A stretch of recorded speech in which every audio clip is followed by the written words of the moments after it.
going on, Jerome's? So we are very close to the beautiful summer of all festive Hawaiian adjacent type shirts. But your Minnesota Vikings back at things, and it's time for another Vikings Friday news up. He sees you when you're pooping. A glorious weekend coming up, and yeah, I mean your Vikings on Thursday announced the Winter Warrior uniforms, which will be worn Week 15 Monday Night Football, December 16th against the crooked Chicago Bears. So it's fun that we have to wait like 6 months. So we said our piece about the uniforms yesterday. I mean, the font, I kind of wish that they would have kept the Vikings font with the horn and whatnot, but overall, super clean, super mean. I know it's not everyone's cup of tea, but that helmet, man. So I'm not like a big memorabilia guy. I'm getting that helmet for the office. I'm getting that helmet for back here, and that looks really, really good, man. I mean, so the Vikings haven't really changed up the helmet over the years, which is fine because they have an iconic helmet. Now they've changed the color of the face mask. They've changed the matte versus glossy. They're 4x6 photos from Walgreens. But this is the first significant departure, right? And the Vikings with the silver face mask here, the chromed purple outline horn, and it's not white, it's pearl. It's pearl on that Riddell helmet. It just looks really, really fantastic, man. But also, they did up a video of the players reacting to the new uniforms. Now, a lot of the players, a lot of the young guys were super hyped. They were like, man, like Cam Beasley, taking selfies with it and stuff. Harrison just all right. So I'm a little bit older than Harrison. I've seen this look before. I've seen this look of myself where it's just like, all right, cool, whatever, man. Very sharp. I just love that Harrison is just kind of like a crotchety old man at times. I respect it. I really do, man. Also respect Paul Allen, PA on the mic. So PA has had an interesting story because you think of radio voices around the National Football League. A lot of these guys are broadcast Big J journalists. A lot of these guys worked in the radio, worked their way up, etc. So Paul Allen, so PA's from California, and he got to start calling horse races. Of course, since he's the voice of Canterbury Park as well, but traveled the country calling horse races. Landed here at Canterbury when they opened, and on KFan, remember Jesse Ventura had a show on KFan? I believe that PA was Jesse's newsboy. All right, so just all right, so here's what's going on. And then she's like, oh, I can't believe that's going on. I don't know. And there's PA and Dubé and stuff. But so there's not going to be a career course like this ever again, because I feel like now broadcasters are very polished and they've got 10,000 hours and they worked their way up from small college games and stuff. No, PA just whatever. Shoot, he's the best. Absolutely. I get so happy when Paul Allen, you hear the voice on NFL Films highlights. It's just great, man, because that something very good or something very bad is going to happen. Blair Walshank in the bank, Josh McCown knocking the Vikings out of playoffs. No, it's great. So inside joke with my kids, which they don't understand. So really, it's just a joke for me.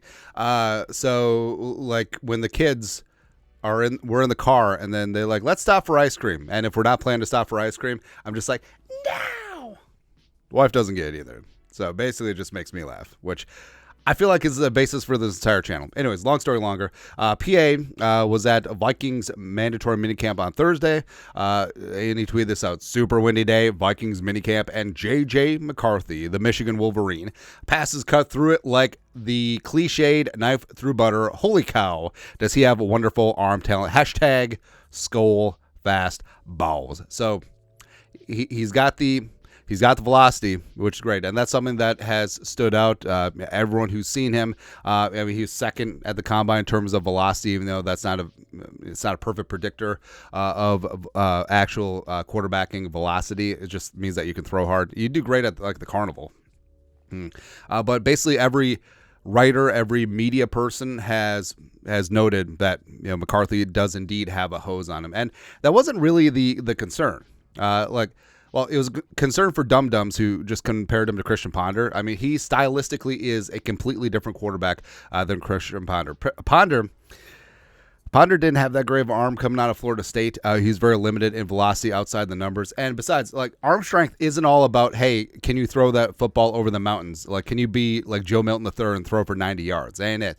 But velocity is on 3rd and 12, can you hit Jefferson on the 15-yard out outside the numbers, like on a frozen rope? On 3rd and 4, can you hit that window on the quick slant to Addison where only Addy can get the ball in the first down? All right. Can you hit that window in between the slot corner and the linebacker? Can you do that? Right. That's what McCarthy does bring to the table. Now, he does have to work on touch a little bit, but I mean that's something that they're obviously going to work on as they get choked up and die. Because is that you, Rona? It's because it's beautiful. Finally have this beautiful homegrown, home drafted quarterback. It's great, man.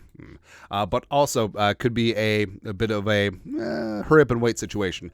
Vikes fan page. Sam Darnold's play so far in OTAs is leading to believe that this is his team for a while. Darren Wolfson mentioned on Score North. Wolfson said he doesn't think we will see McCarthy until November. Be gone till November. I love Wycliffe, or December, and it is entirely possible that Mullins will be the number 2 quarterback behind Darnold to start the year, which is perfectly fine. I mean, it's all part of the plan, and O'Connell has talked about how it is a regimented step-by-step process before he gets onto the field. He's not going to get out there before he's ready, and that's the thing that I love about the Vikes ownership. Like, there's no politics. There's no immediate pressure to get him in there. Kwesi and Kevin O'Connell, frankly, should be extended. So there's no pressure from any on either of them to put the quarterback in before they're ready. Hope in an off chance that they can save their jobs. And also, I mean, there's nothing wrong with Darnold being good.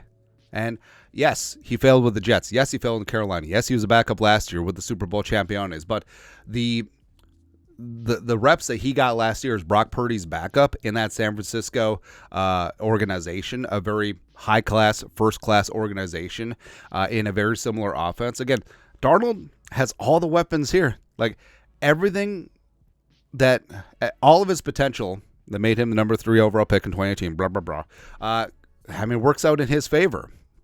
And who's to say that he can't have a Baker Mayfield type bounce back year, or a Geno Smith from 2022, or a Rich Gannon type bounce back? Why not?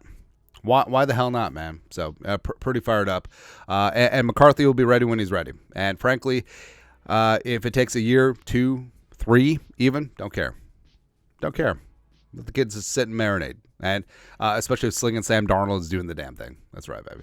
And again, it would be a very, very good problem to have if Sam Darnold, you get to the offseason, do you franchise tag him? Do you tag and trade him for a lot of picks? Do you sign him to a long-term deal with McCarthy waiting in the wings? Again, that is a very, very good problem to have. Absolutely it is. Next, also fantastic, Kramer Strib. It's dressed like Justin Jefferson Day for the Vikings offensive line at today's practice, says right tackle Brian O'Neill. Short shorts, visors, arm and leg sleeves, June, baby. That's right. And the offensive line looked good. And JJ, he definitely wears like the tight shorts, so he wears like the the football pants, but they're basically just compression pants without the pads in. It's looking good. Wearing the visor, of course, as always. Sometimes it's the clear visor, sometimes it's the smoke. Sometimes it's the tinted visor. It's really good. But frankly, the NFL should make it mandatory that offensive linemen have to wear visors, because all of this looks really, really good. I'm not going to lie. I can't even lie. I mean, Blake Brandel, 64, cruising down the street in my 6'4", shades of Randall McDaniel when he used to wear a visor, looking like Cobra Commander out there. Also, we're in the 97 sweatbands on the arms. It's great, man. Love to see it. Also, I mean, even Bradbury looks good. I mean, come on, man. Let's go. Also, speaking of looking good, Vikes fan page, Vikings edge rusher Vikings edge rusher Jonathan Grenard on teammate Dallas Turner. Quote, he's like factory made. I take him under my wing as a responsibility of mine to make sure he develops to become the best version of himself. And what's great is So Jonathan Grenard already worked with Will Anderson last year in Houston. Will Anderson, Defensive Rookie of the Year, the pride of years Alabama, former fantastic teammate with Dallas Turner. And frankly, Turner showed that he was his own guy last year at Bama. Roll Tide. And now, Grenard gets to take on another Bama project, and hopefully the results will be the same. Will Anderson was pretty damn fantastic last year, and I think that Grenard will benefit not only bringing his own talent, but also having a guy that you have to factor in if you're an offensive lineman in Dallas Turner. So, again, one hand washes the other. I think that these guys, along with Van Ginkel and PJ2 and also Ivan Pace Jr. could rush a little bit from the edge. I think that these guys are going to be just fantastic. I think they're going to be sublime. And I'll always have love for Danielle Hunter. But in terms of specific fit for the scheme that Flores wants to run, Grenard and Dallas Turner are 1-for-1 a better fit than Danielle. Yeah. Also better fit. Per Persuasion, per Derek Wolfson via Score North, he feels a little better now about Viking safety Lewis Cine making the rooster, but not cornerback Andrew Booth Jr. Quote, I feel a little better now thinking that Lewis Cine is on the roster in September, not Andrew Booth. Subject to change, circle back to me in mid-August, but right now I feel a little better about Cine making the roster. Now, Cine has made a couple of solid plays at mandatory minicamp, which is good.